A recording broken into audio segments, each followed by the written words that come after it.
Sean bienvenidos a su trinchera para la defensa de la madre tierra, Zona Verde. Soy Madeleine García y desde la Gran Sabana, tierra ancestral de pueblos indígenas de Venezuela, considerado el punto más antiguo del mundo, comenzamos así el programa. De fondo, el Tepuy Chiricayén, mejor conocido como el indio acostado. Les invito a que nos acompañen durante esta media hora cargada de la mejor información ambiental y sobre todo de la energía que siento aquí y comparto desde esta tierra mágica.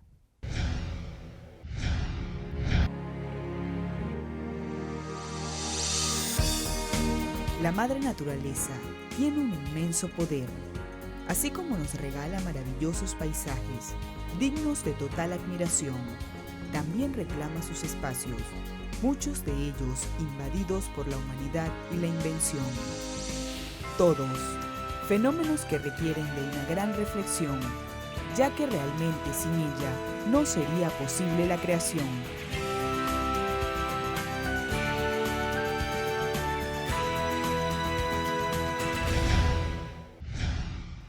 Recuerden que tenemos a su disposición nuestras redes sociales para que nos envíen sus comentarios y sugerencias. Estamos en Twitter como @Zona Verde Telesur, en Facebook como Zona Verde Telesur y nuestro correo electrónico es zonaverde@telesurtv.net. Ahora veamos de inmediato las noticias más destacadas de la semana.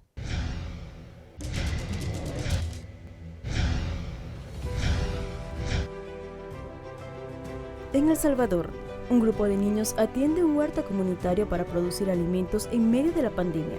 En la comunidad de El Chaparral, los niños se han incorporado a la producción de hortalizas gracias a un proyecto que busca dar respuesta a la crisis económica provocada por la irrupción de la COVID-19, a la vez que incentiva los lazos de solidaridad en la comunidad. El proyecto es impulsado por la Unión de Comunidades Rurales del Norte de San Salvador, que le brinda apoyo y asistencia técnica a más de un centenar de huertos comunitarios en la zona.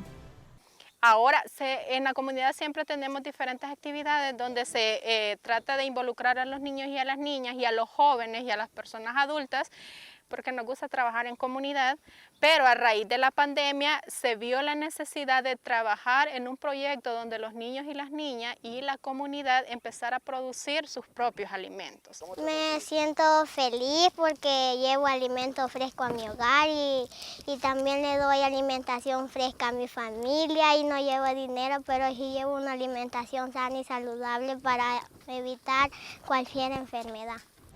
En el huerto, los niños han sembrado rábano, tomate, pimientos, repollo, mora, espinaca y sandía. El espacio está dividido en parcelas que se identifican con carteles que tienen el apellido de cada niño y en parcelas colectivas donde se producen alimentos para los ancianos que ya no pueden cultivar. La llegada de la COVID-19 ha provocado un aumento en los precios de los alimentos, por lo que esta iniciativa representa una manera de garantizar el acceso a los alimentos a las familias más golpeadas por la crisis de manera solidaria y sostenible.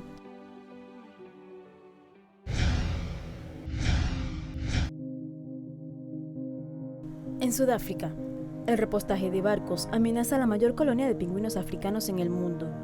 El repostaje consiste en cargar combustible de un barco a otro en alta mar. Una de las ubicaciones en las que se viene haciendo es en la bahía de Algoa, por ser punto medio entre las rutas marítimas entre Europa y África. Esta bahía es el hogar de los pingüinos del Cabo, los únicos ejemplares en esta especie que viven en el continente africano y que se encuentran en peligro de extinción. El repostaje en la bahía comenzó en el 2016 y ya se han reportado 2 derrames de petróleo en 2017 y 2019. Any oil spill would really affect that population. Knowing that there's half of the world African penguin in the bay, in Algoa Bay, having bunkering next to the world's largest colony is just nonsense. We want to protect our biodiversity and put Algoa Bay out there as an eco-tourist destination, and we can't do it with the risk of oil spills, endangered penguins being oiled, and we are losing our status of the world's biggest breeding colony of African penguins, and that is a concern to us. Para el repostaje se usan barcos que pueden contener hasta 100.000 toneladas de carburante, con poderosos motores que perturban todo el ecosistema alrededor de la bahía. Las operaciones de estos barcos se realizan muy cerca de las zonas de alimentación y de reproducción de los pingüinos, que ya han registrado una disminución de su población en un 60% durante los últimos 30 años, y que según los especialistas, de ocurrir nuevos incidentes, podrían provocar la desaparición total de la especie.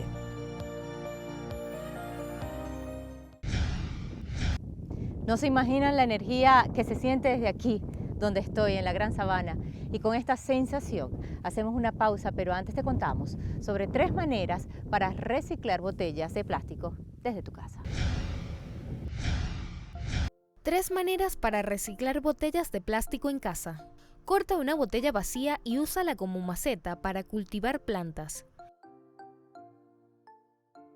Puedes esbozar alguna figura de un animalito antes de cortarla y pintarla haciendo un lindo diseño. Transforma una botella de refresco en una regadera para plantas. Solo debes abrir 5 huecos a la tapa del envase, llenarla de agua y usarla para el riego.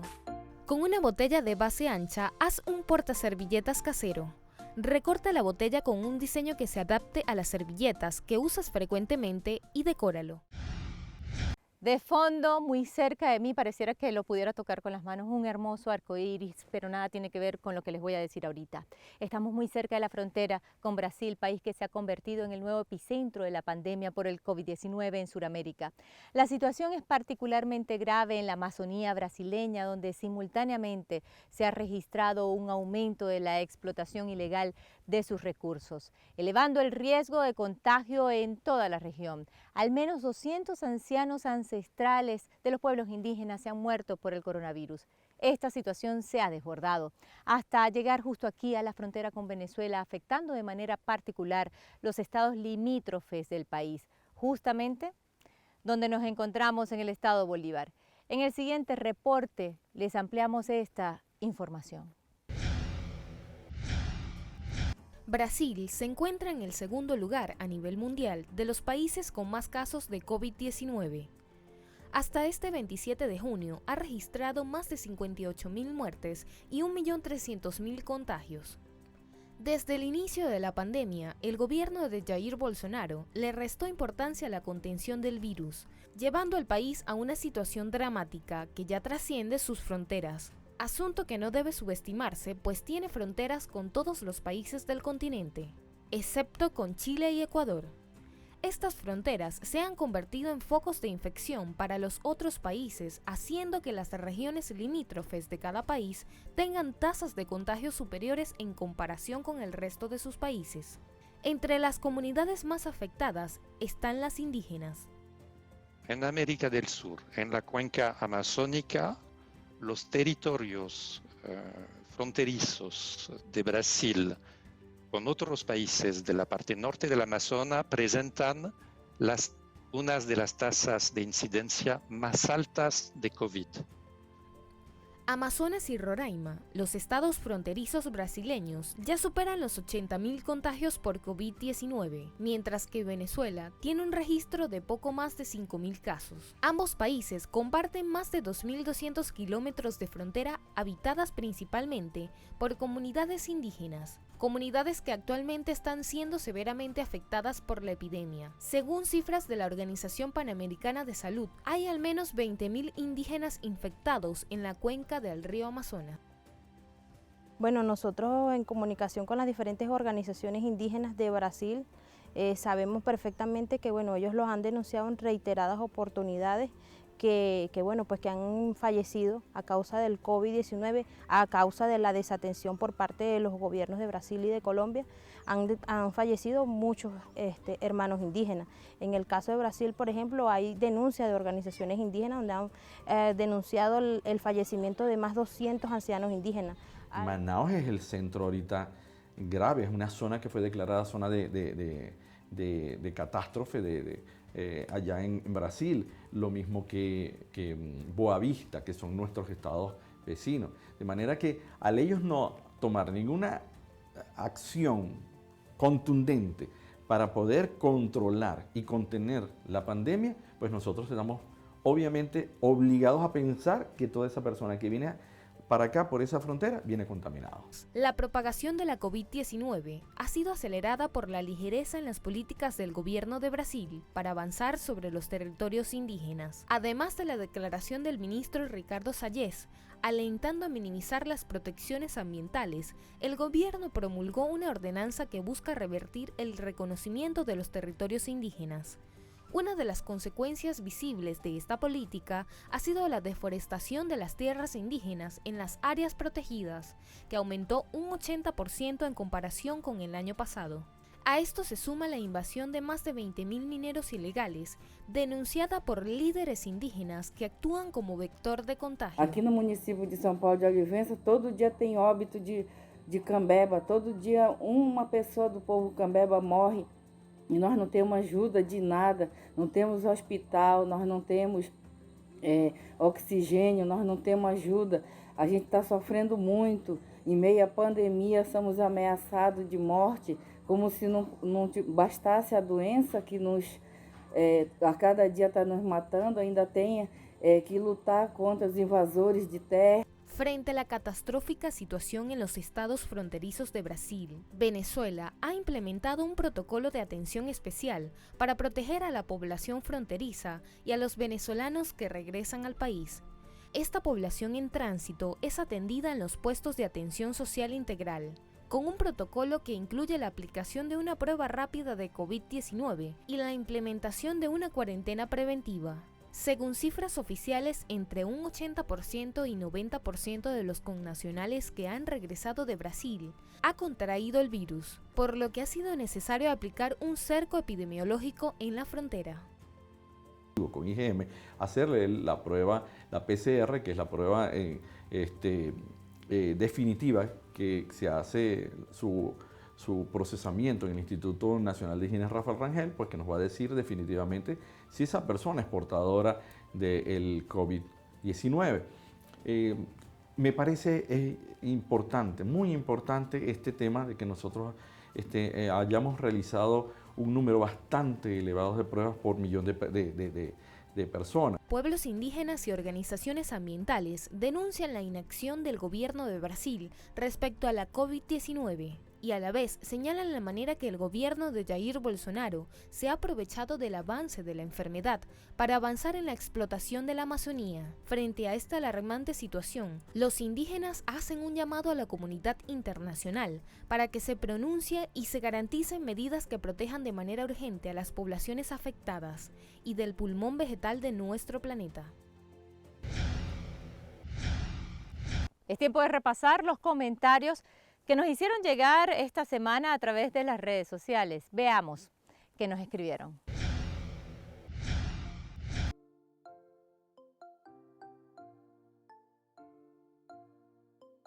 Desde Facebook, Adianis Belón nos escribe: felicitaciones para el equipo de Zona Verde y todos los que hacen posible la realización de este maravilloso, excepcional, educativo e instructivo programa para cada hogar, creando responsabilidades y procurando con nuestras acciones obtener un medio ambiente sano y un desarrollo sostenible. Gracias a sus enseñanzas, gracias por existir.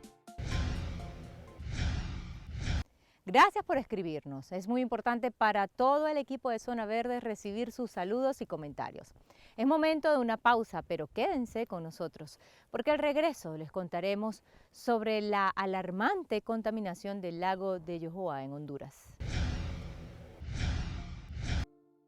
¿Sabías que los continentes se mueven 2 centímetros al año? En Honduras, la contaminación del lago de Yohoa causa alarma en sus pobladores. Aunque es un área protegida desde 1978, la explotación pesquera y la obstrucción de los ríos por hidroeléctricas han provocado una grave contaminación del lago más grande del país.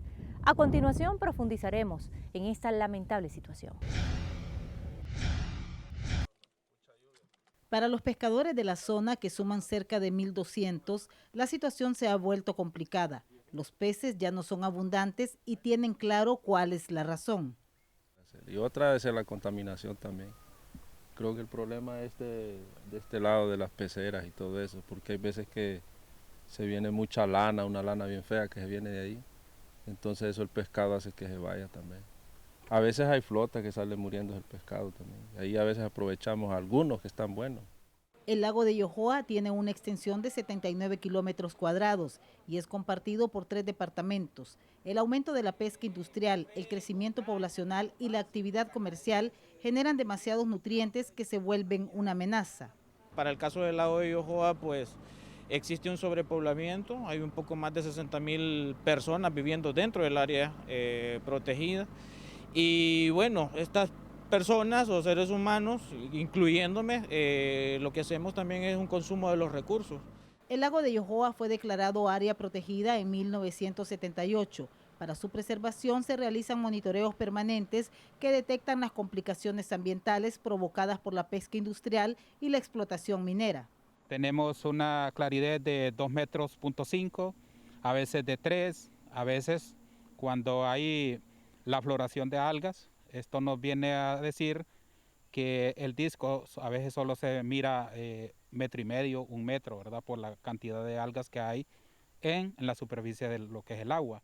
El crecimiento de algas en la zona se nota por temporadas, pero este año hay un aumento que alerta a las organizaciones encargadas de velar por su preservación. Entonces el lago de Yohoa está sometido a una presión desde hace muchos años al tema de poder aportarle nutrientes y las cantidades de nitrógeno y fósforo, que de una u otra manera es donde se prolifera el tema de las algas, le genera un impacto negativo al tema del recurso hídrico. Desde las organizaciones defensoras del lago de Yohoa se recomienda la regulación de permisos de explotación industrial y turística en la región. Para reducir la contaminación en el lago de Yohoa se recomiendan 3 años de veda tanto para la pesca industrial como artesanal. De no tomarse esta medida, la biodiversidad del lugar estaría en grave peligro. Hilda Silvestrucci, Telesur Honduras. Continuamos en la Gran Sabana. Solo al mencionarlo ya te llenas de energía. En el dato ambiental de esta semana les contamos sobre la 5ª edición del Festival Internacional de Cine Ambiental que se realizó entre el 17 y el 24 de junio en Argentina. Este festival se desarrolla desde el año 2010 y este año por primera vez se llevó a cabo de manera virtual a causa de la pandemia. En el siguiente informe les contamos más detalles.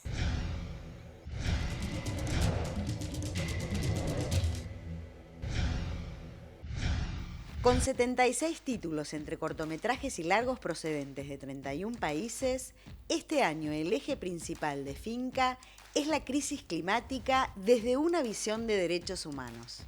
Y con formatos y géneros los más diversos para garantizar la pluralidad de voces en un debate tan importante como este de la crisis climática, que consideramos muy ligado a la emergencia sanitaria que estamos viviendo, ya que es una de las causas por las cuales estamos llegando a este momento de crisis mundial y que seguramente si no cambiamos la actividad humana, el sistema de vida, producción y consumo, no vamos a poder evitar de tener múltiples y una seguidilla de crisis a futuro.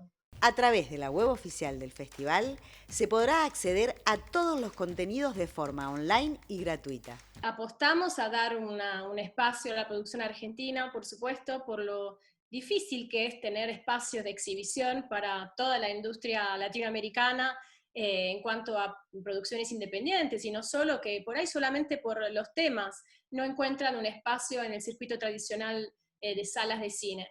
El festival quiere ser también un espacio de visibilización de esas producciones nacionales y latinoamericanas para que construyamos una sociedad justa también a través de un cine crítico de calidad que nos ayude a también imaginarnos qué otro tipo de sociedad queremos construir. Por eso la propuesta también ofrece talleres temáticos donde los y las directoras dan cuenta sobre sus experiencias. Plantear qué es lo que está sucediendo justamente en lo que antes se creía que la población indígena estaba más cerca de una, digamos, no sé cómo llamarle, pero de algo mucho más armónico con el planeta. Las personas de las comunidades, yo creo que no es que entren a este esquema por gusto, sino porque les han obligado. Las problemáticas que afrontan los campesinos colombianos tienen su lugar en Finca con el documental Su Merced de la cineasta Victoria Solano. En la historia de 3 campesinos, de 3 líderes campesinos colombianos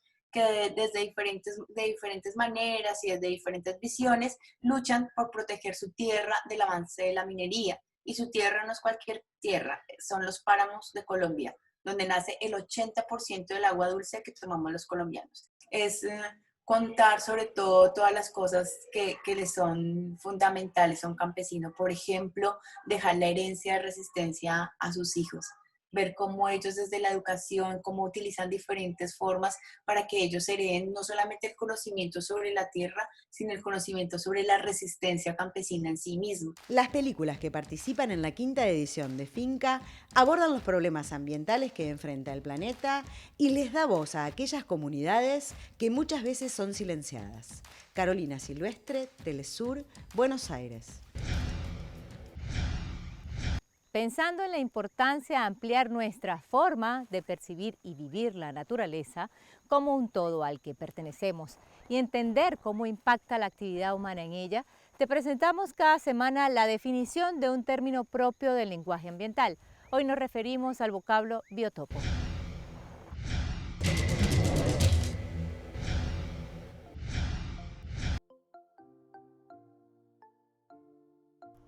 Biótopo.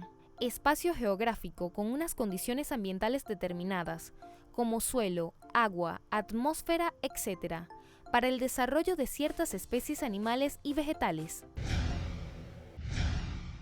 Es tiempo de viajar hacia nuestro destino verde. Esta semana nos iremos al Parque Nacional Canaima, que forma parte de este mágico lugar donde nos encontramos. Una reserva natural conocida por sus tepuyes, acantilados y caídas de agua. El más alto del mundo está allí, el Querepacupaymerú, antes el Salto Ángel. Acompáñanos a conocer este patrimonio natural de la humanidad.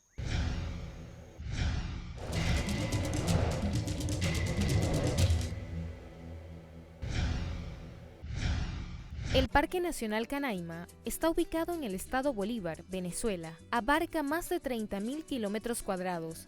Es el tercer parque nacional más grande del país.